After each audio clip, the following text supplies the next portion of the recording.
skin or something like that, or Screw them in. yeah, screw Or it hot up. or something like that.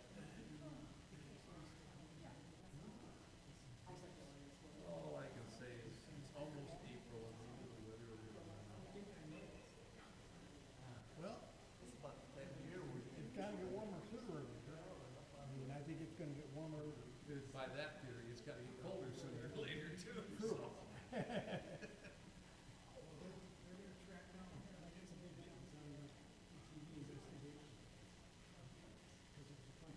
Yeah, I just think pretty soon I'll have to put Harrier back on the lawnmower so I can Yeah, to do anything. do that. It'll be about a week before I have that. So do much with it. You might be some grass seed. Which I intend to let set for 3 weeks before, until I see what grows.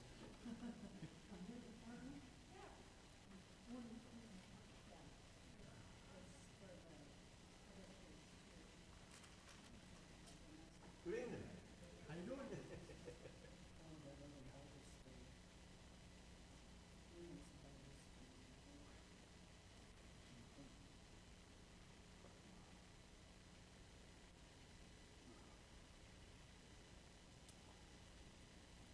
Well, these weeks off, and people forget we got Bible study. Some of them didn't. We're sitting here. That's right. Okay, they've got 2 minutes yet. Turn your microphone on before you start. Yeah. I do. Renee's sitting back there playing with the machine.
So, if you've been looking for us for weeks, we've been out of the loop, but we're back. Let's have a word of prayer, and we'll jump right into it. Father, thank you this evening for the opportunity to be here, and as always, we're so grateful for the availability of your word that we can just pick it up, read it, study it. I pray tonight that your Holy Spirit would be invited to speak to us as we delve through this sometimes complicated series of men that counted themselves as judges, that we might understand what you're saying. In Jesus' name, amen. Just to remind us of where we've been, the Midianites had come in. They were a band of nomads. They would come in. They would show up at harvest time, grab all the fruits and vegetables, and go back home. And it was kind of like Aldi's. They would make the Israelites grow it, and then they would take it. So 7 years of that, and God called a guy named Gideon. He wasn't too keen on doing it. He asked for sign after sign after sign, and God kept giving him a sign, kept telling him you can do it, kept reinforcing that. And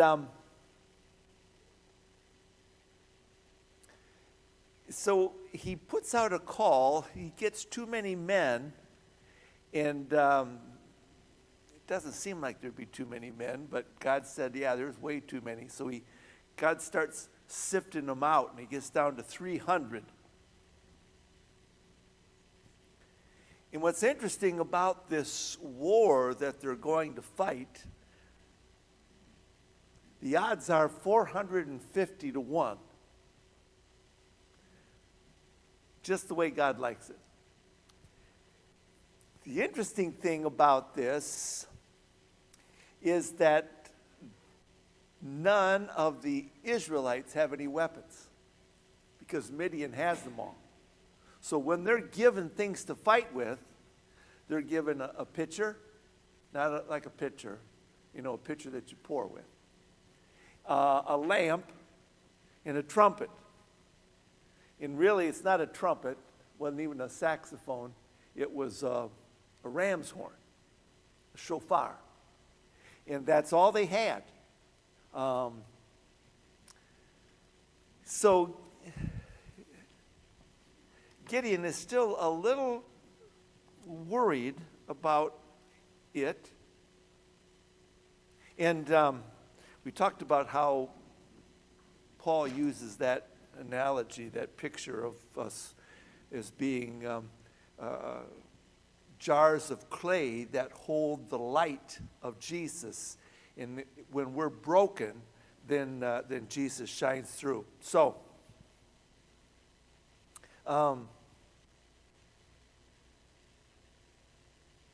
somebody said, I'm not sure I agree with your reasoning about pick the 300. And I wanted to just really touch on that briefly. The point that God is making isn't how they were chosen. The point that God is making is, who do you put your faith in? Your people, your men, or me? And I don't know how you could put faith, even if they'd had 22,000 men. How could you put your faith in them when you had no weapons? I mean, it's just bizarro. So, let's pick it up, verse 8. And Tim, would you read verses 8 through 14? So Gideon sent the rest of the Israelites home, but kept the 300 who took over the provisions and trumpets of the others. Now the camp of Midian lay below him in the valley. During the night the Lord said to Gideon, "Get up, go down against the camp, because I am going to give it into your hands. If you are afraid to attack, go down to the camp with your servant Purah, and listen to what they are saying. Afterward you will be encouraged to attack the camp." So he and Purah his servant went down to the outposts of the camp. The Midianites, the Amalekites, and all the other eastern peoples that had settled in the valley, thick as locusts, the camels could no more be counted than the sand on the seashore. Gideon arrived just as the man was telling a friend of his dream. I had a dream, he was saying. A round loaf of barley bread came tumbling out of the Midian camp. It struck the tent and with such force that the tent overturned and collapsed. His friend responded, this can be nothing other than the sword of Gideon, son of Joash, the Israelite. God has given the Midianites and the whole camp into his hand.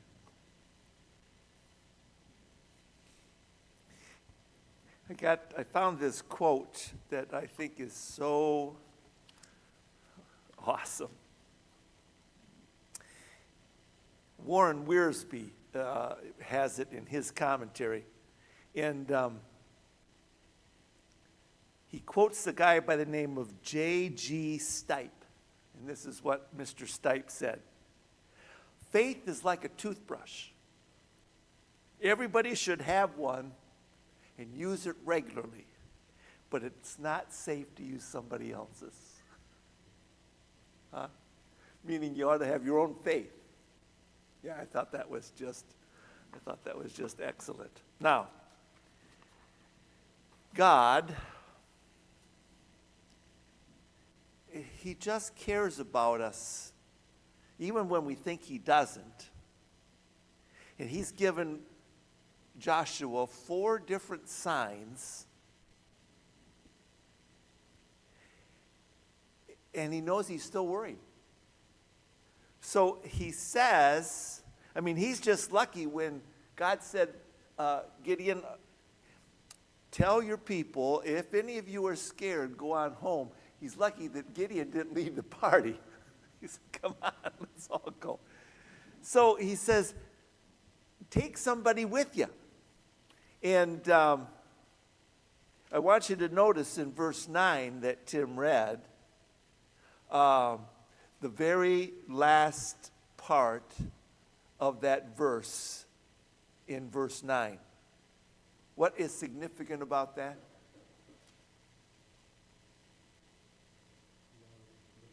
Yeah, the results are already there. I have given them into your hand. But if you're afraid, see, God knows us. He says, I've given you the victory, but if you're afraid,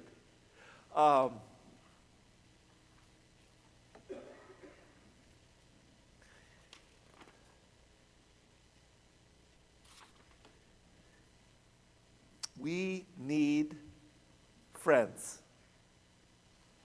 And we need friends when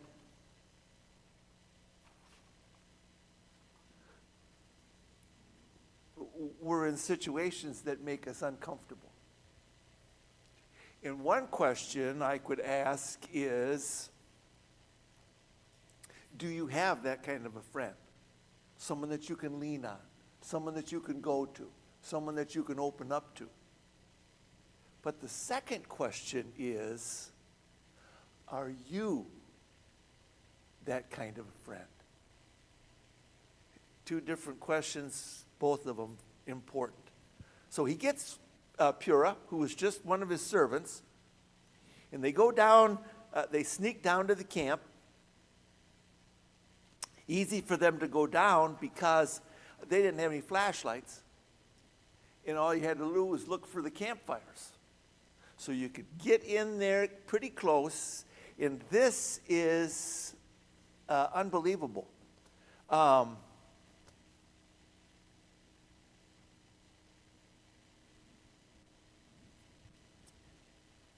Right off the top of your head, name some people that received a dream from God and then interpreted it.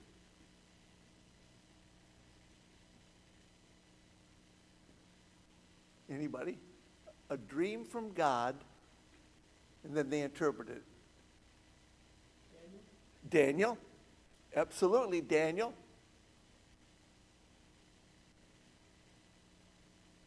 Anybody else? Way, Genesis. Joseph? Yes. Then you go to the New Testament, somebody else, same name, had a dream. Joseph again.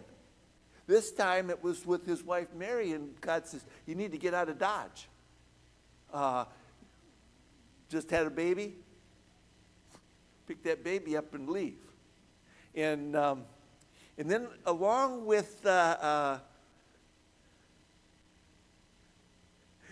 Daniel, those are people who were believers, but God also spoke to people who were not believers in a dream. In Daniel's era, who was a non-believer that had a dream? Nebuchadnezzar. And when, back to Joseph, who was a non-believer that had a dream? Pharaoh, that's right. When Joseph, there was a couple of them. Pharaoh had a dream, who else? The baker and the butler. Yeah, everybody was dreaming there in Joseph's time. They had Sominex or something. And then when you get to the New Testament, and we're approaching that period of time of Christ's crucifixion, somebody who was pretty influential had a dream about Jesus. Pilate's wife. Yeah, Pilate's wife. So dreams have played an important role. They've been, a lot of people have had them. They've had the interpretations. Gideon goes down with his servant, and I mean, isn't it amazing that the tent that he goes to is the guy having the dream? What are the odds? I mean, they said there's so many camels you can't count them, and there's even more riders. They were like locusts. But Gideon goes down, and he hears this one guy saying, wow, I didn't sleep very well last night. It must have been the tacos. Because I was up all night, and I had the weirdest dream.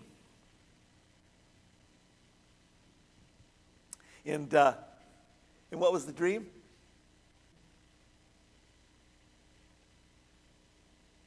We were going to lose. Yeah. What was the dream that in verse 13?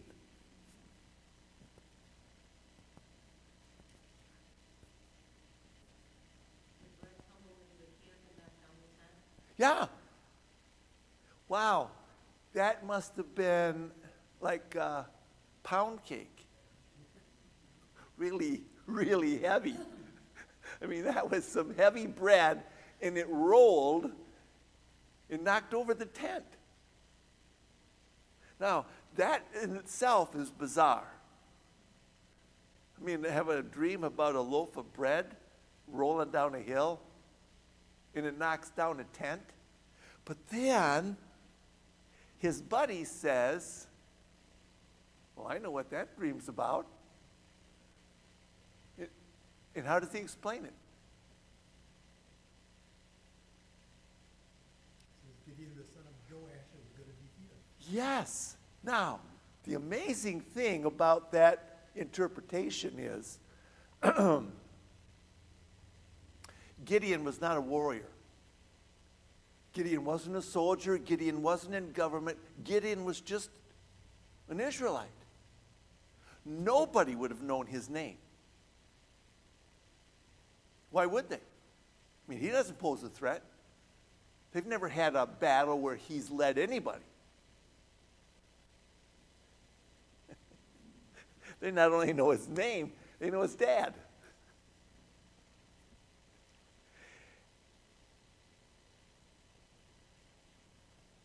And when Gideon hears that, well, let's read it. Chuck, would you read verses 15 through 18? When Gideon heard the account of the dream and its interpretation, he bowed in worship. He returned to the camp of Israel and said, "Arise, for the Lord has given the camp of Midian into your hands." He divided the 300 men into 3 companies and put trumpets and empty pitchers into the hands of all of them, with torches inside the pitchers. He said to them, "Look at me, and do likewise. And behold, when I come to the outskirts of the camp, do as I do. When I and all who are with me blow the trumpet, then you also blow the trumpets all around the camp and say, 'For the Lord and for Gideon.'"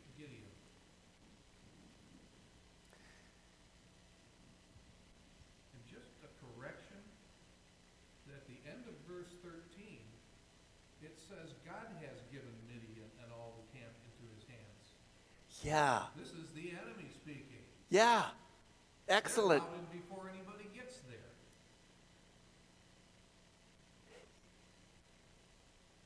And it makes me wonder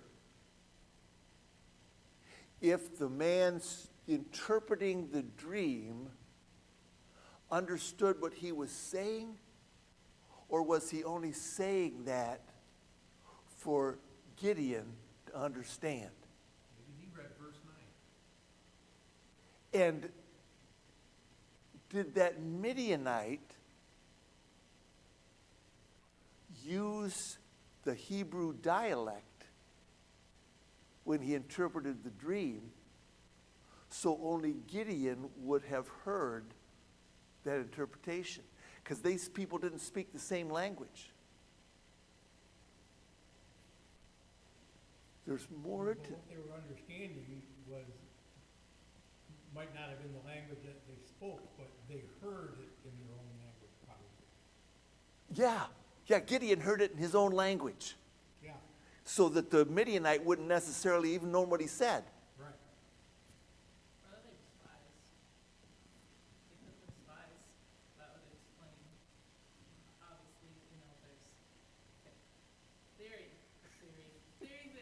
Give me a theory, girl. So going to how, how he says that he knows his name, what he does, his father's name. Okay, so what if, obviously you're an invading army, you're gonna send spies into the country, and you find, oh, there's someone raising up an army. You're gonna learn their name, you're gonna learn their occupation, you're gonna learn their currency, you're gonna learn everything you can about them. So yes, that could explain that, but then I would also say that God would put Gideon right there at that moment so he could hear that. But doesn't mean that God also didn't have spies or whatever learning that information so that that information was then available at that moment in time. You really like the natural explanations. I like knowing what else is going on. See, I'm all about miracles. Yeah. That's good. We need that perspective. Either way, when Gideon hears the interpretation, what's his response? Yeah. It hits him. It all clicks together. God is going to do this. And that's exactly what God knew he needed to hear. And it worked.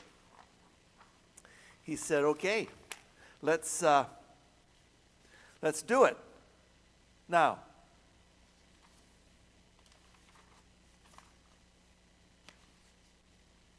I think that does that for me.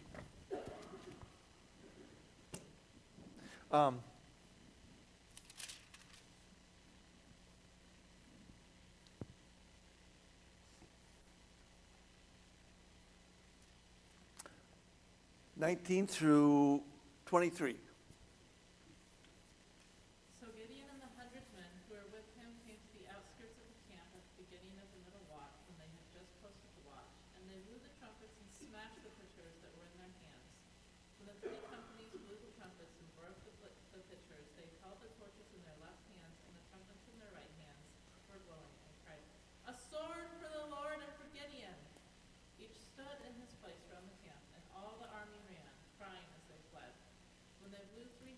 trumpets, the Lord set the sword against, sorry, lost my place here. When they blew 300 trumpets, the Lord set the sword of one another against another. Sorry, I keep skipping. My eyes are just not working today. I'm sorry. The Lord set the sword of one another against another, even throughout the whole army. And the army fled as far as Bethshan and towards Zerah, as far as the edge of Abrona by Tebeth. The men of Israel were summoned from Naphtali, Yep. and Asher and all Manasseh, and they pursued Midian. Yep.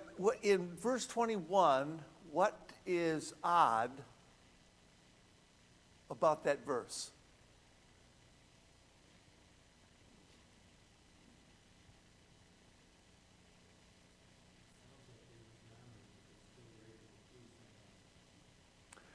Yeah, and of course they weren't surrounded because there was only 300.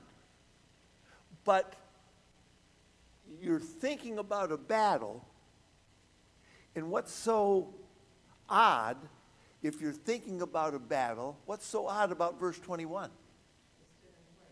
Yeah, they smashed the pictures, they shouted, and then they watched. They didn't have any sword.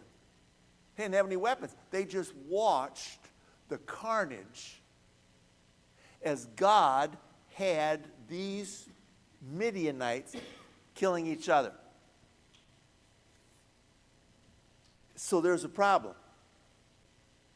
Where so far in what we read from Judges 6 verse 11 to Judges 7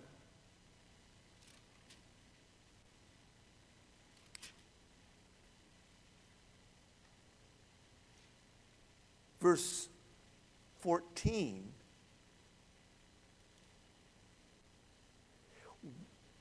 is in any of that, Judges 6:11 to 7:14, in any of that we've read so far, who's in charge of the battle? God. Who decided how many people would be fighting? God. How many did he pick? So, who came up with verse 23?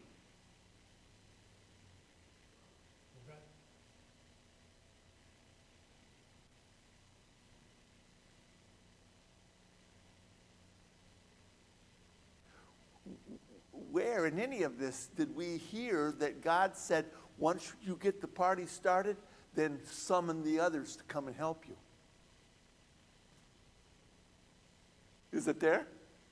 I noticed when we were reading before, it never said that, where the 300 were from. Israel.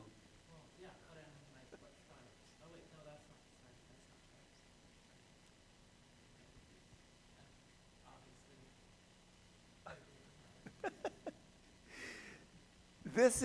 This is an abnormality that we're going to discover a little bit later. There's a reason.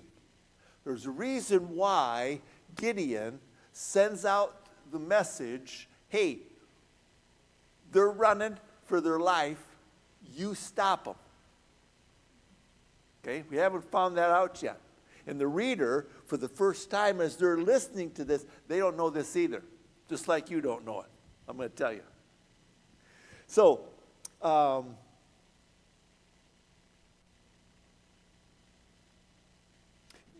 I'll read verse 24, 25, so you don't have to mess with those names, okay? Nobody have to call it to war for anything. Gideon sent messengers throughout all the hill country of Ephraim, saying, come down against Midian and take the waters before them as far as Bethbara and the Jordan. So all the men of Ephraim were summoned, and they took the waters as far as Bethbara and the Jordan. They captured the two leaders of Midian, Oreb and Zeb. And they killed Oreb at the rock of Oreb. Now, do you think it was named that before or after the battle? After. Yeah, after the battle. And they killed Zeb at the winepress of Zeb. After the battle. Zeb, stay away from the winepress of Zeb. That's going to be danger. While they pursued Midian, and they brought the heads of Oreb and Zeb to Gideon from across the Jordan.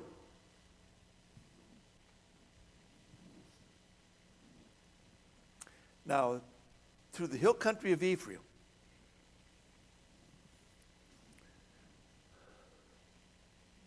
you got your reading glasses on, Gil? Okay. Read chapter 8, the first 3 verses, please. And the men of Ephraim said unto him, What hast thou? When hast thou served us? Thus thou callest us not. And thou wastest to fight with the Midianites, and they did chide with him sharply. And he said unto them, What have I done? Now you garrison of you. Is not the gleaning of the grapes of Ephraim better than the village of where the oldest?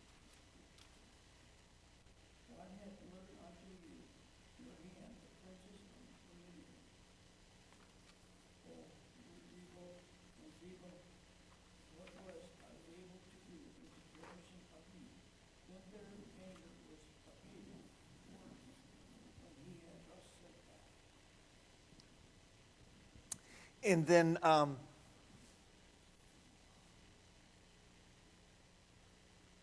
okay, we'll stop right there.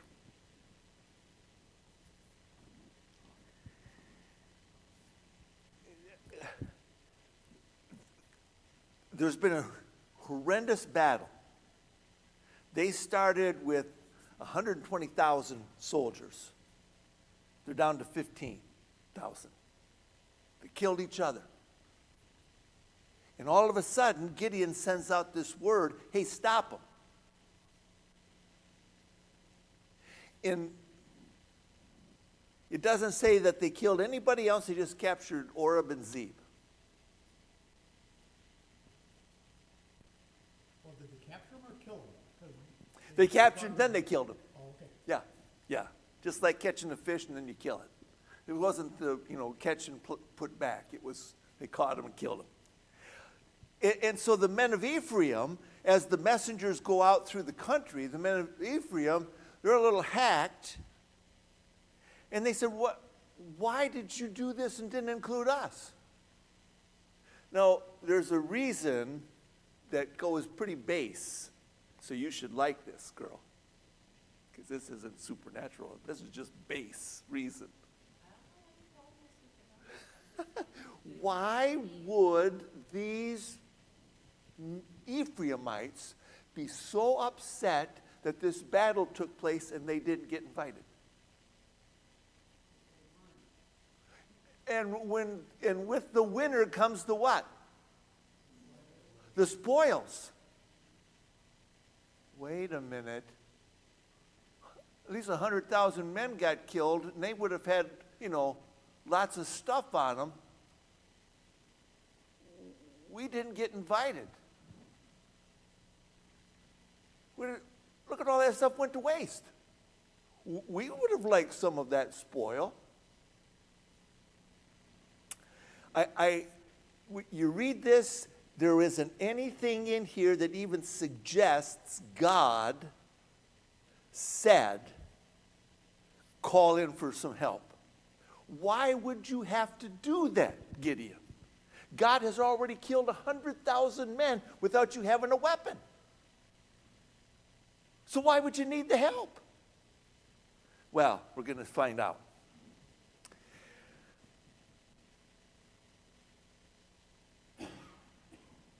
Ready? Verses 4 through 9, please. Gideon and the 300 men who were with him came to the Jordan across the Harrier to pursue. He said to the men of Succor, please give most of the bread to the people who are following me. They are weary and I am pursuing Zeba and Zalmunna, the kings of Midian.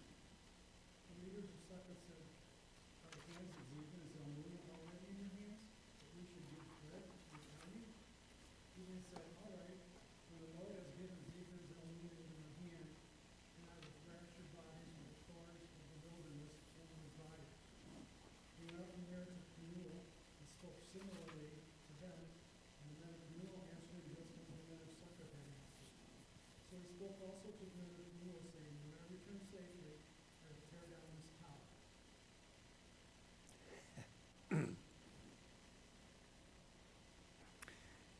Gideon all of a sudden turns into a politician.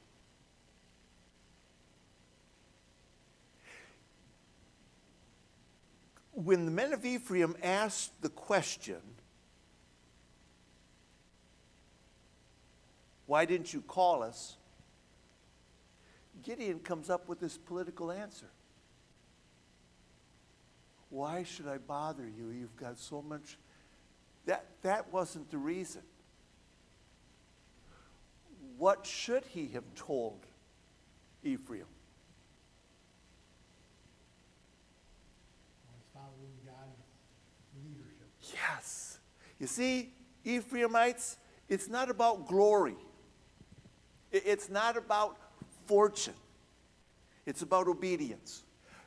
You didn't get called because God didn't want you. Whoa.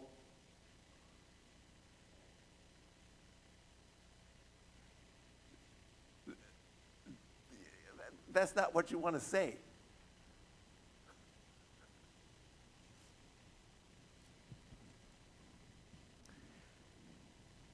I was doing a funeral this past week, and like always, I didn't know the family. And I could tell by their looks that my talking about Jesus was making their eyes glaze over. And I made this last comment in I didn't think that it was even heard. The guy had a passion for restoration. He loved, he would just go out on the countryside, and when he'd see these old barns or sheds, he would find out who owned that, and then he would ask the owners if he could have permission to go into those places, and he'd find these old tractors and old cars and old trucks that had just been abandoned. And he'd get a truck, he'd have a winch, and he'd pull that up onto the flatbed, and he'd take it back home, and he'd restore it. From top to bottom. He loved to do that. And this is how I finished. I said, you know who else is in the restoration business? Jesus.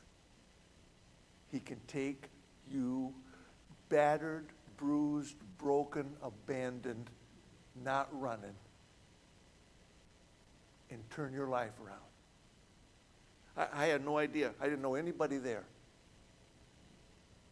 And after the service was over, a man come up to me, tears just running down his face.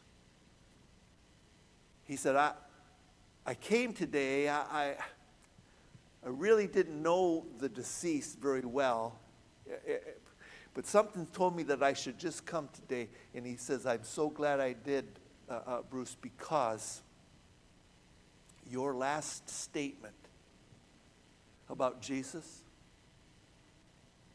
was me. I'd been abandoned. I was broken, battered, put out. Nobody had any time for me at all, and for good reason. But Jesus found me, and you were talking about me. I didn't know who he was. Just crying. Sometimes when we say what we ought to say, it affects people that we have no idea how it's going to affect them. But Gideon, he didn't say what he should have said. You didn't get invited to Ephraim because God didn't want you. It wasn't about glory. It wasn't about numbers. It was about God's power. So, he gets through, he goes up, and he says to the leaders in Succoth, we're tired. We've been going, it's about 40 miles they've traveled. And I don't know if they got any weapons yet or not. But they go up to this town and they said, could you give us some bread? something to drink. We are chasing Zeba and Zalmunna. And the people at Succoth said, do you have Zeba and Zalmunna with you? No. But after we capture them, how about this? How about you capture them, then come back and we'll give you something to eat? So they left. They went to Peniel. Same thing. Could you give us something to eat? We're tired. We're hungry. We're chasing these two guys. Peniel says, do you have them? No, but after we do, after you do, come back. And so, notice what Gideon says in verse 7.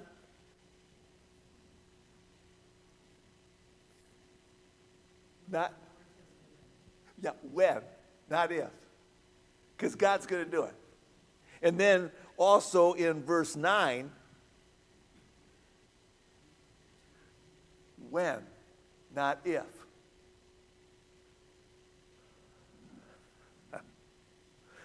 Okay. Pauline, would you read verses 10 through 17? Through 17.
Mr.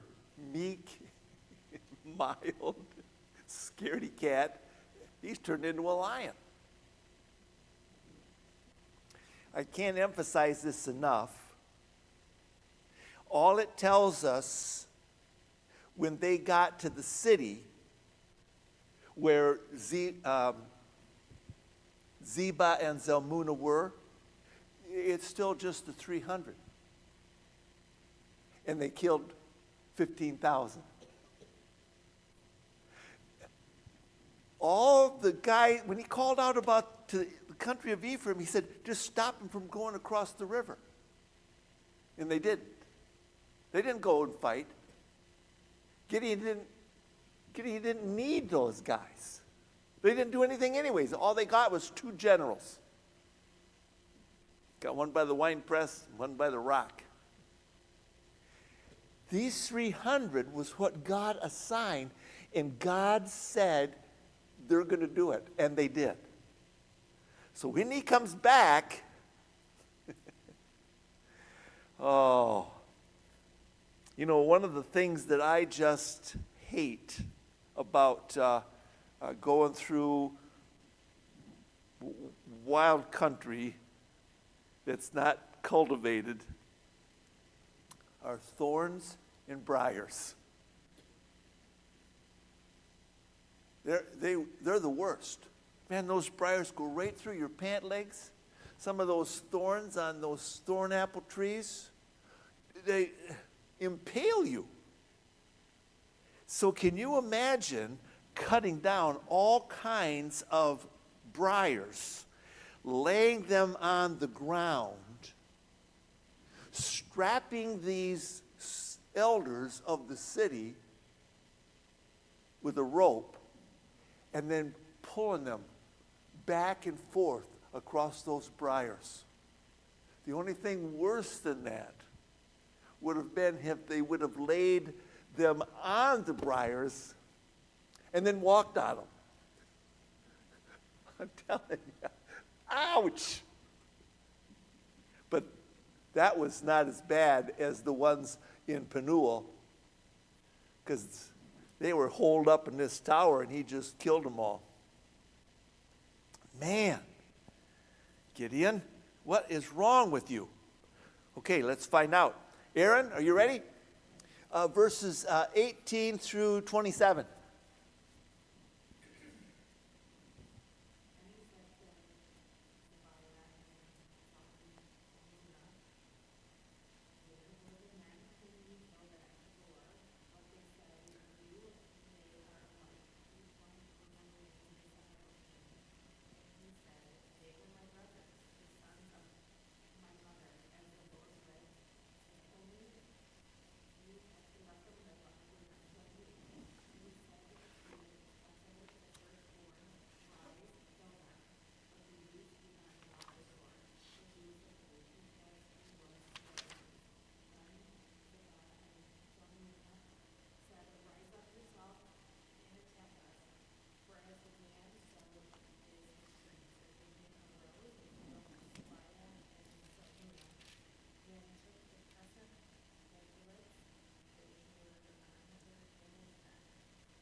Yes.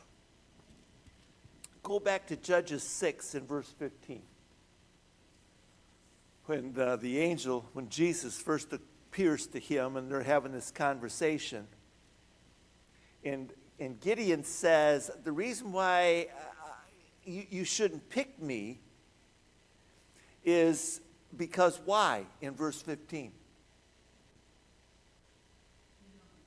I'm the youngest in the family. What we find out when we get to this part of chapter 8, his older brothers had been killed by the Midianites. And guess who he thought killed them?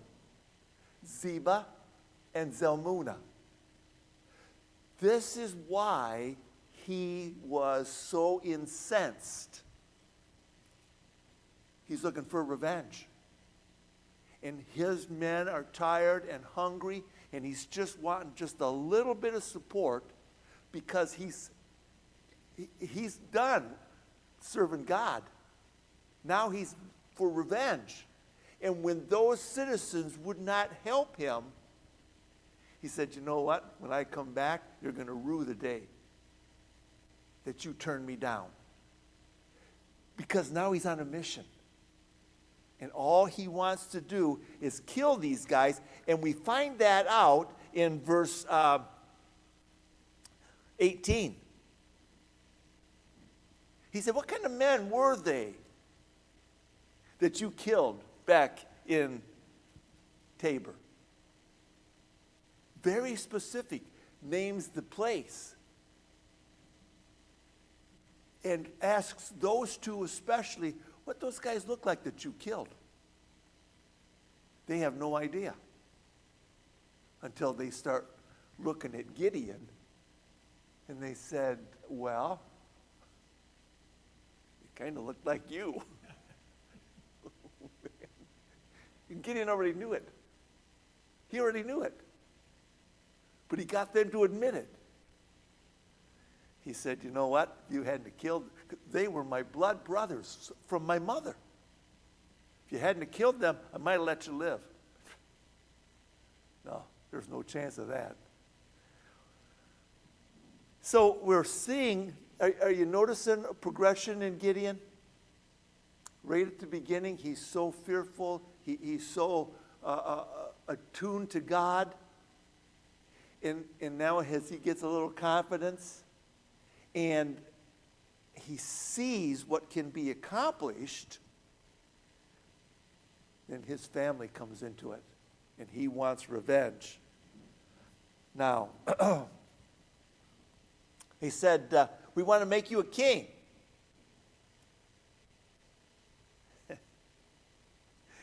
He said, I don't want the position, I just want the money.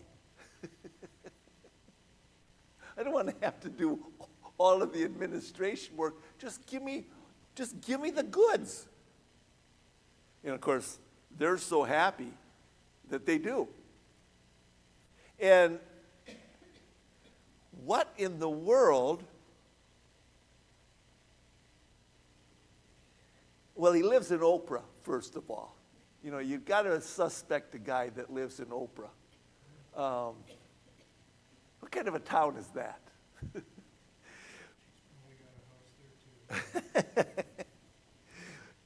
But in verse 27, he took all of that stuff, burned it, melted it down. What was an ephod? Where did that come from? Where did we first hear about an ephod?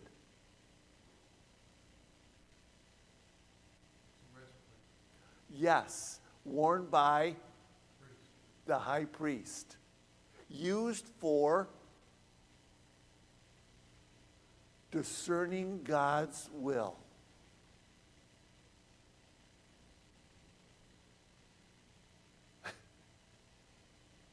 Was Gideon having any trouble discerning God's will before this? No, God spoke right to him, face to face. Hey, Gideon, I want you to do this, I want you to do this, I want you to do that. And all of a sudden, he's made himself an ephod, put it in his town. All right, let's go on. Mark, you ready? Sure? Finish out the chapter. Finish the chapter, 28 through 35.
Okay.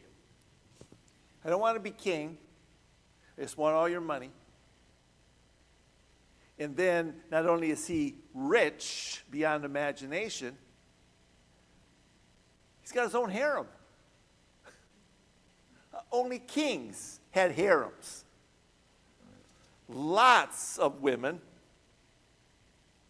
70 kids, and with all of those wives, he hasn't won by a concubine. Man, mister, get a television or something. It's crazy. And I want you to see in verse 31 what he names the boy that came from the concubine. What was his name? Abimelech. You know what that means? My dad is king. That's what that name means. Gideon says, I don't want to be king, but he names his boy, my dad's king. Oh, that is just, you can't make this stuff up. And as soon as he died, Israel said, well, okay, 40 years we served God. That's long enough. We can't take it anymore. We got to have some excitement around here. And so Gideon died. They buried him right there in Oprah. And then they made the Baals their god.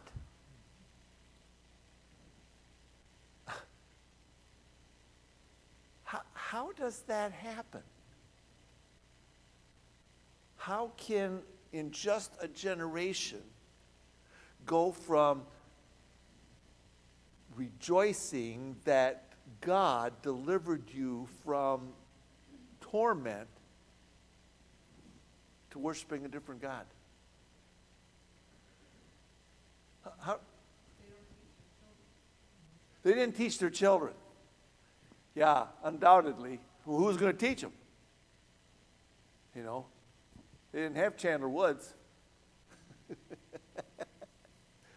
Were you going to say something? I was gonna say that. Ah, good girl. Yeah, they didn't teach their children. Okay.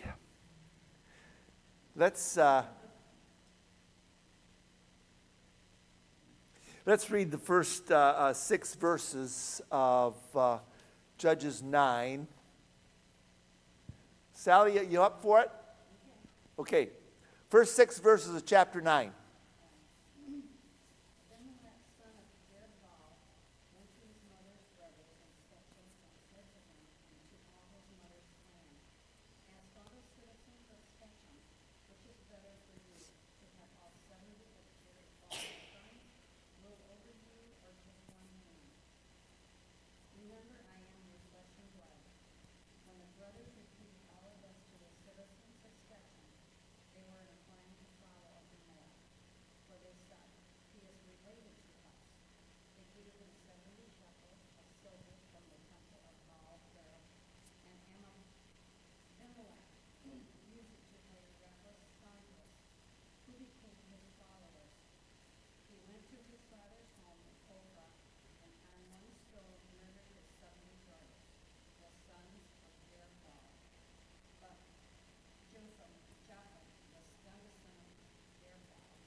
Yeah.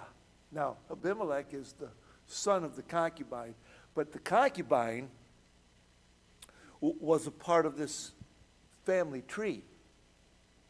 And so he goes to the town council, town hall, and he says, just think about it. We've got 70 men trying to run this place. Too many chiefs, not enough Indians. Which would it be better? 70 people who are doing nothing or one guy that can make it happen? And they said, well, must be you. I mean, you got the name Abimelech. Your dad was king, even though he wasn't. So they said, okay, Abimelech says, got it. Give me some money. We've got 70 guys here, and so 70 shekels. He took the 70 shekels, paid assassins, and they killed the 70 brothers. And he was just the one left. Really, they only killed 69 because Jotham hid himself. And then he's going to show up beginning in verse 7. And he has the best fable. It's a polite way of telling the people of Shechem how dumb they are. But he does it in such a nice way. Okay, that's it. We're done.